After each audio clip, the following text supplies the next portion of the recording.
Hi everyone, I'm Heather from Woolly Elephant, and today we're going to be making this simple flat pouch. Great beginner project. It's a great use for your 5x7 embroidery designs. If you've only got a 5x7 hoop or you use a 5x7 hoop quite a lot, these are what I've put onto these pouches, but you can use anything that you want. It's a nice flat pouch. It does fit my Kindle Paperwhite quite comfortably, but you can put anything that you want in it. So here's just a few to give you an idea. This is the one I'm making in the class. There we go. And then this one's just made with a pretty cotton fabric. So gather your things together and let's get started. Okay, so the products that you're going to need are 2 fat quarters, one for the outer, one for the inner, or the equivalent of. I've got calico for my lining, and I've got a linen look polyester for the outside, which is like a lightweight upholstery fabric. If you're using a cotton, if you're using like a quilt cotton, you might need to use a little bit of extra interfacing on it. So I've put on the back, you will also need, depending on the feel that you want, if you want a little bit of padding, you'll need the equivalent amount in, I've just used a thin iron-on wadding, so HXWxD is probably about the weight of this. Now, if you wanted to interface your linings, I'm not doing on this, but if you wanted to interface your linings, you could add a lightweight interfacing or a cotton woven interfacing onto this. You'd also need, if you want to add the lace, approximately 12 to 14 inches of lace, and I'm using a ready-made 8-inch dress zip, a size 3 8-inch dress zip. You could also use zipper by the yard if you needed. Okay, tools required. You probably only need a rotary cutter and ruler to cut out your shapes, or you could draw it on and cut it out with scissors. A matching thread, a coordinating thread. I'm using white today because I've got my embroidery panel done in white, so well, it's not white, I'm using like an off-white today. You also need an iron to iron on your interfacing. Your zipper foot would be useful as well. If you haven't got one, you can manage without, but it's preferable to have a zipper foot. It does make it a little bit easier. If you've got any 1/4 inch quilting tape, which is like a double-sided tape, that can help you insert a zip. If you haven't got that anyway, just pins or clips or whatever you find easiest. You could also use like a wash away fabric glue. Okay, so the sizes that you're going to need to cut out for this actual pouch, you can pretty much make these any size that you want. But this one today, you need to cut out 2 outers and 2 linings. They are 9.5 inches tall and they are 8 inches wide. So 9.5 tall, 8 inches wide. Cut 2 in your outer and 2 in your lining. My wadding, because my wadding's quite thin, I have done it all the way to the edge. If you think that will be a problem for your sewing machine, then just leave it out of the seams. Cut it the seams size smaller. I am using a 1/2 inch seam. You could use 1/4 inch seams if you want, but I find for getting past zips, a 1/2 inch seam is easier, and you can always trim it down later. Or if you have trouble sewing straight lines, you can sew within your seam allowance and then re-sew it again once there's no pins or clips in the way. So you want the equivalent of wadding. You want to iron that on if you've got an iron-on one. If it's not iron-on, then maybe baste it in to the outside so it doesn't move, or quilt it on. This one of mine is quilted on because I've done an embroidery, but the back one I've just ironed it on. But you could also quilt it on. You want the interfacing on your lining, you'll need the same amount of an iron-on interfacing, just a lightweight interfacing as well. So fuse your interfacings and waddings according to your manufacturer's instructions. Okay, so the first thing we're going to do is we're just going to add lace. Okay, so where you put your lace depends on your design, how big it is, the shape of the designs. I've found on the ones that I've done, across the top left and the bottom right corner, it seems to work quite well. So if you line it up, it doesn't have to be the same distance up the side as it is at the bottom. I've done approximately, you could do approximately 3 inches. I think that would fit quite nicely there. So you want to make sure it overhangs a little at the edge. So I think I'll put it a little bit lower down here, but don't forget we're having a 1/2 inch seam, so this will look a bit lower down anyway. Once you've got it where you want it, now I'm going to sew it along this edge, this lace across this edge, obviously depending on what you're adding, if you're adding any decoration at all. If you're adding lace or ribbon, because you could sew ribbon on as well. Just going to put a couple of little pins just to hold it while I start. So I'm just going to place that across there so that I've got my lace pointing inwards, and then I'm going to do the same on the top edge so it looks like this. If you don't want to add any decoration, just skip to the next section. Okay, so I've moved my needle right over to the left. I'm going to use a smaller stitch. I think I'll use just a 2mm length stitch just for sewing this on. You could use a zigzag stitch as well. Okay, and then I'm just going to sew along slowly along this edge. So it depends on the lace you're using.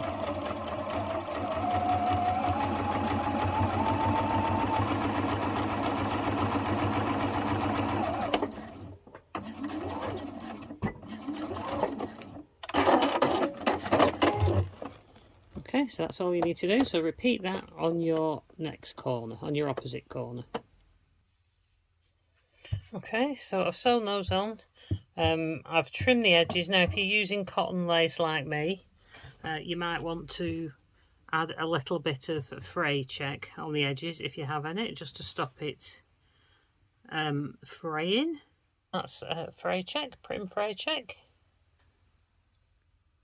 If you find you need to as well, once your fray check's dry, you might want to run a few stitches along the edge here and here as well, just to make sure that when you're sewing your lace together, this could push over and fold. So you might want to just put a few stitches on there as well. Okay, the next thing we're going to do is add our zip. Now I've got a metal stopper on mine. If that would be too close and it'd be right near to your seam allowance, you might want to take it off, but we're doing a 1/2 inch seam allowance, and as you can see here, 1/2 inch seam allowance is just to the side of that, so I shouldn't hit it with my needle. So I'm just going to have it flush up the end. This is an 8 inch zip, and when they give you the size of the zip, it's actually the size of the zipper tape. It doesn't include these bits on the end, just the zip size. So you've got an extra just under 1 inch at each end that you can sew in. So I've got an 8 inch one here. So if I line it up flush here, and then at this end, I'll just move it down from the top a bit so you can see. If you measure in, this is for doing the folded ends out. We're going to fold them out like on this one here. So you get a nice curved end and your zip is not in your seam allowance. So if you get a tool to mark in approximately 5/8 in from the end, 5/8 in from the end. The seam allowance is going to be 1/2 inch, but we just want to go 1 mark further across so that when we're sewing it in, we don't hit this at the end. And this will make sure, so mark it at the top and mark it at the bottom. I've just done it on both sides because I can never remember which side to do it on when I'm folding it. So I do both. And this is where we're going to fold it. Now, just to show you this one, this is how it's going to look once it's stitched in the first time. If you're not using a pattern on it like mine, or your picture might go this way, or you want to just make a pouch this size, this is exactly the same size fabric. I've just done it landscape as opposed to portrait, and I'm putting a pocket on the front. I've used the same size zip, and this zip pretty much fits near enough end to end, but so you could sew these ends in, but I want to fold them back because I like the look of it folded back. So if you can still do the same on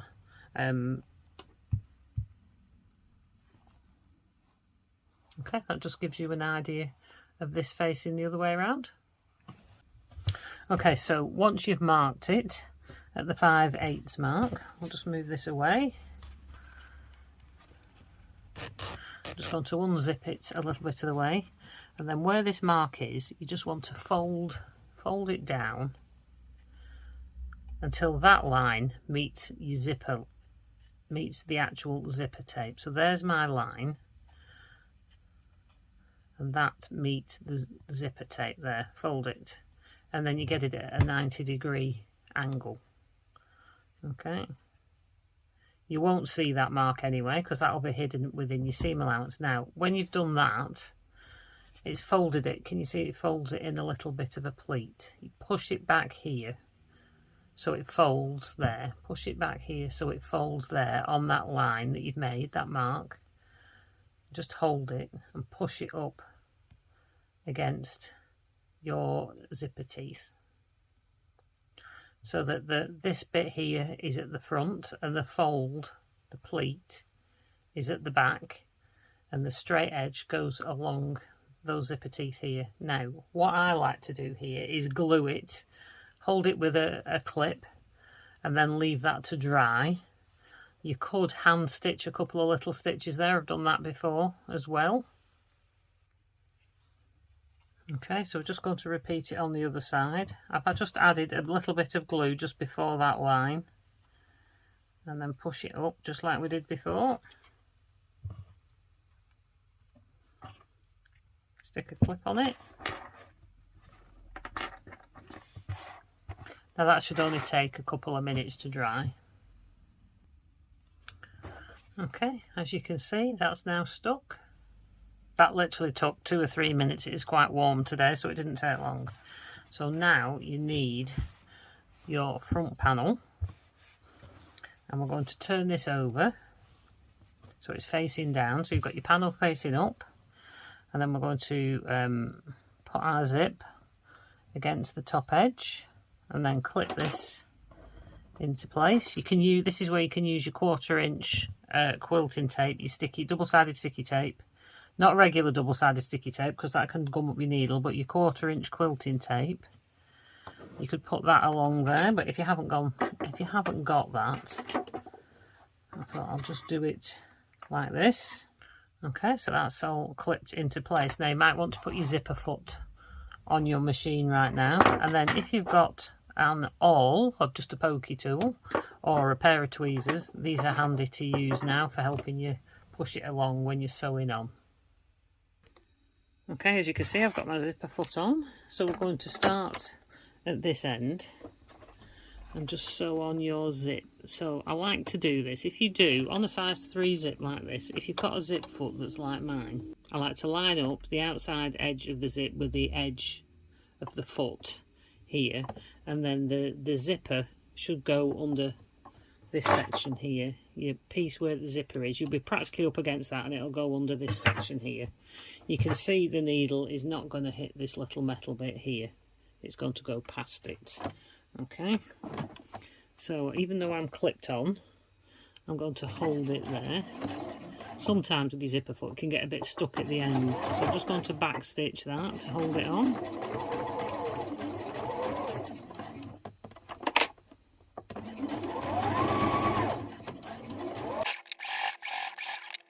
Okay, when you get to there, stop, leave your needle down, and then you want to open your zipper to go past your foot.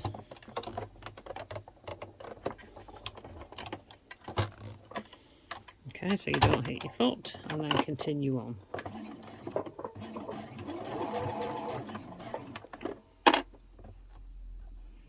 And just keep that lined up.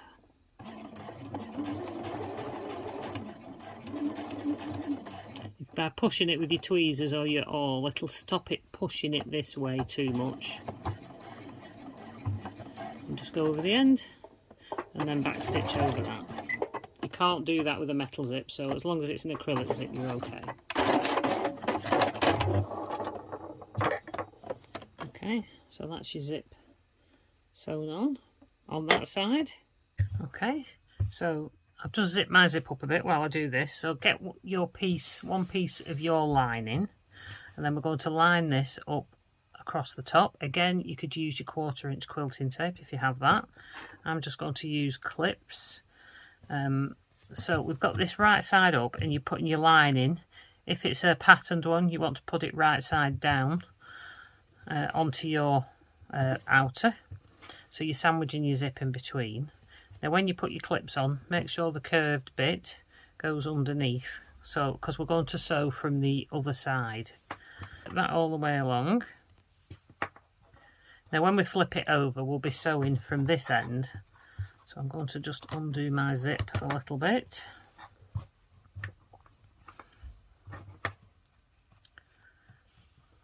Okay, so when I turn it over now, because we're going to sew from this side, my clips are the right way up, and we're just going to start sewing at this end, and we're going to sew directly on the line that you've already stitched. You can see your stitch line already. I'm just going to undo that zip a bit more, and only worry about that when we get near the end.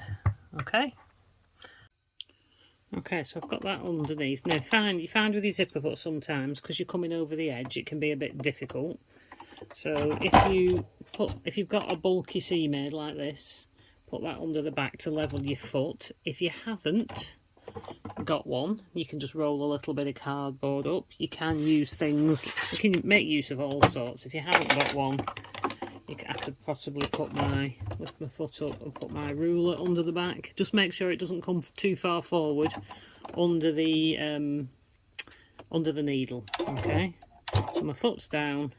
I'm going to put the needle down and then just sew over the line that I've already stitched. Use that as your guide.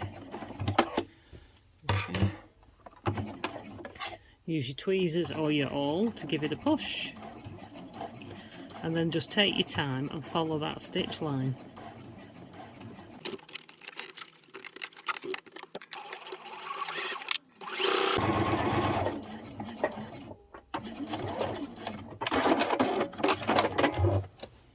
Okay, so there you can see your stitch line on that side.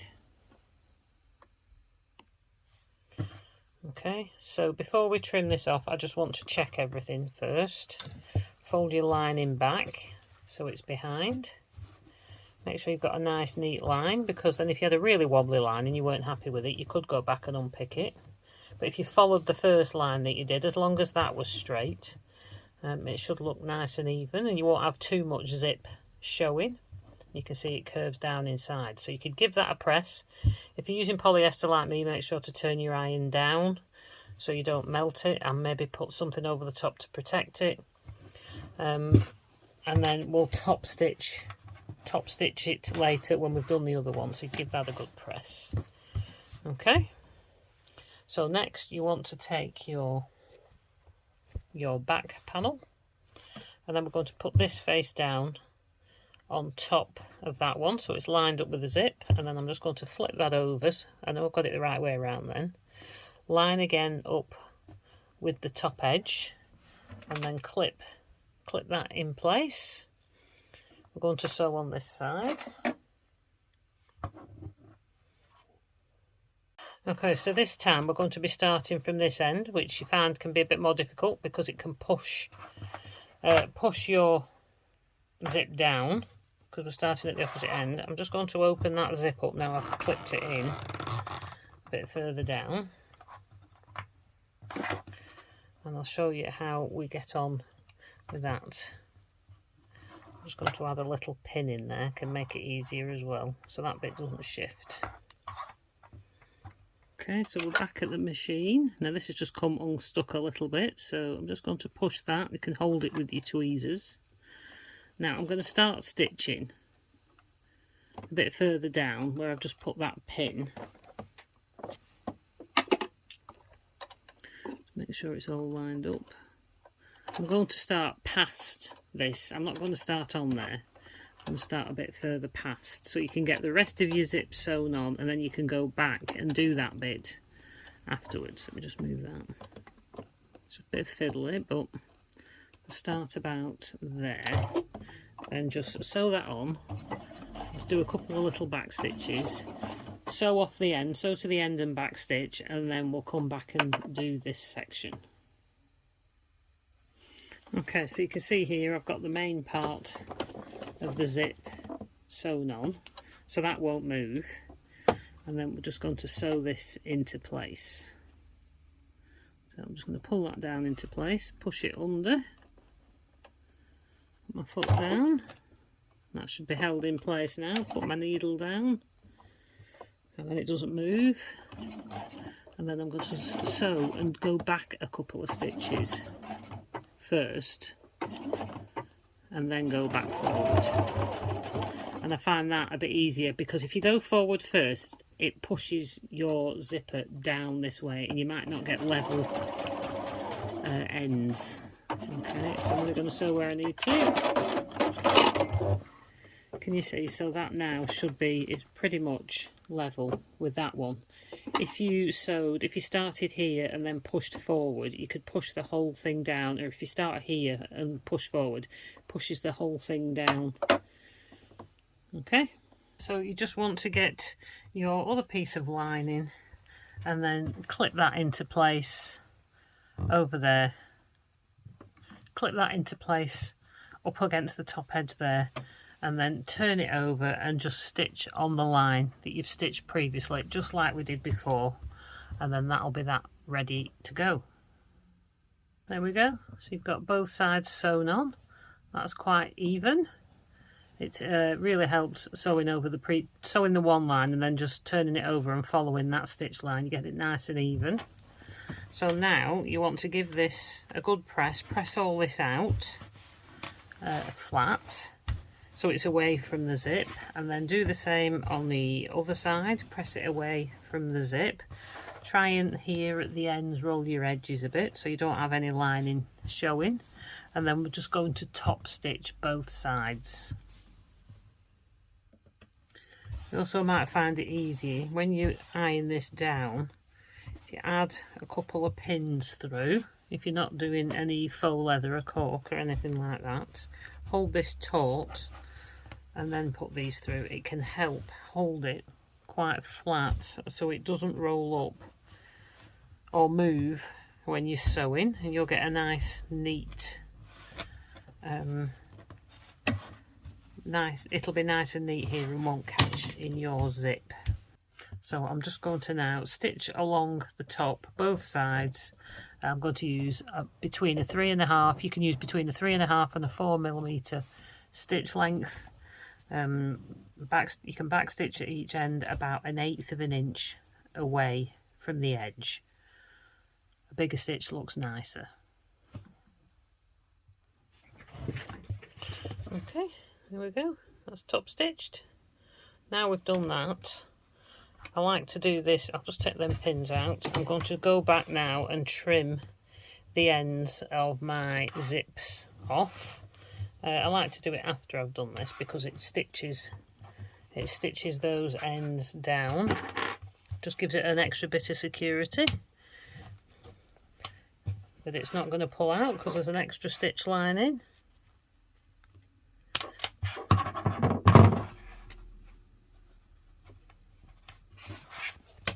Another thing to use for your tab, actually, if you've got quite a big piece of zip that you've cut off, if you've used a longer zip to cut down, you can use these as a tab as well if they're longer. This isn't long enough, but if you had, even with the zipper here, it looks quite cool if you put one of those and use them as a zip tab as well. It's a good way of using up all your offcuts. Okay, so all there is to do now is sew it together. So open your zip about at least halfway, but just over halfway, and then put your right sides together and then your linings right sides together. Then you can either clip or pin this. Push your zipper down towards your lining.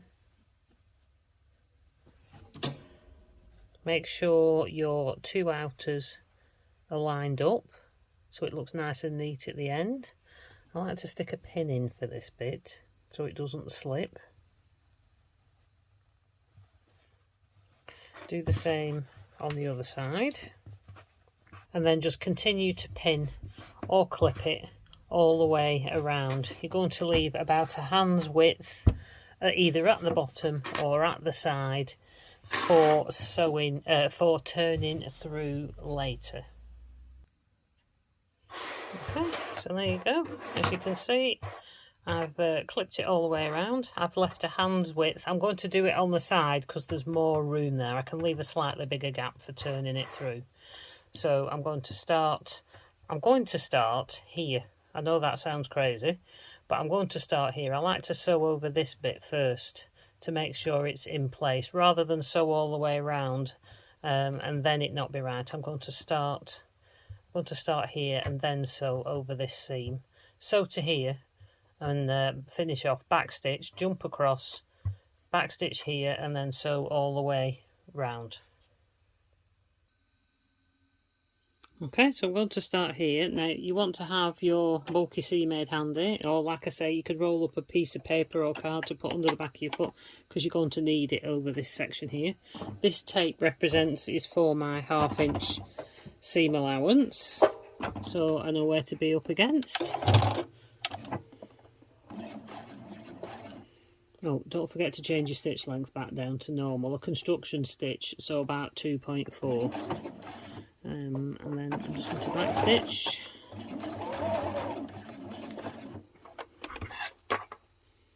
I'm going to get my tweezers.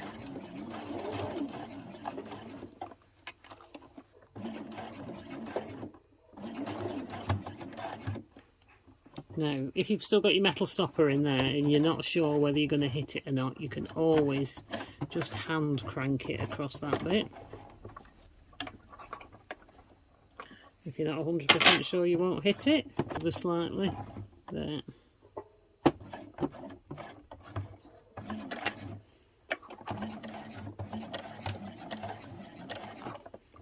And put it under the front as well.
Okay, there we go, stitched all the way around. I left a gap here, so I'm just going to snip out those stitches.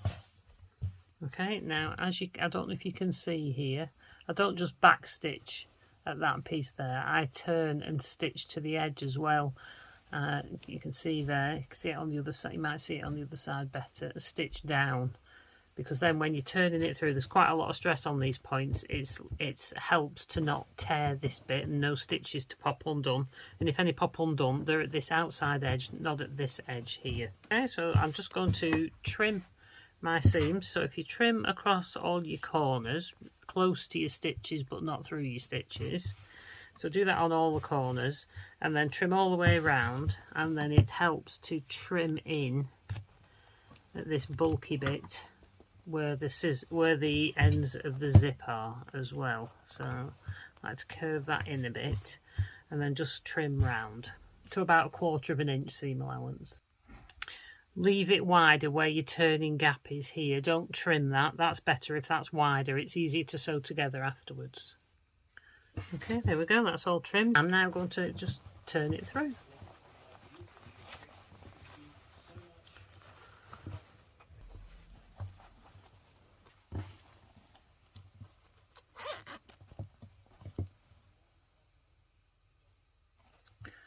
Okay, there we go. That's that turned through. Everything looks okay. If you find your seam here at the end, especially if you've used zip on a roll and you've got zipper tape going right down here, you can give this a real good press with a pair of pliers, or put a tea towel over it. You can hit it with a hammer to bring that seam in a little bit. Okay, so all there is to do is to sew up the turning gap. Okay, so if you haven't done that before, you can see automatically, because of the way I've sewn it, they just turn it automatically, it turns in. So there's your turning gap, it's automatically turned in. You could press that, just finger press I find helps. Now you could glue that closed, or you can just put a couple of little pins in and then stitch that close to the edge on your sewing machine. Okay, there we go, that's that all sewn up. So all you need to do now is just give it a really good press, maybe pop a ribbon through the zipper, and that's it, that's your pouch all finished. So I hope you enjoyed that tutorial. If you want to share pictures of yours in our Woolly Elephant Facebook group, feel free to go across and join that. The link will be in the description down below. Don't forget to like and subscribe and hit the notification bell if you want to know when future videos are uploaded.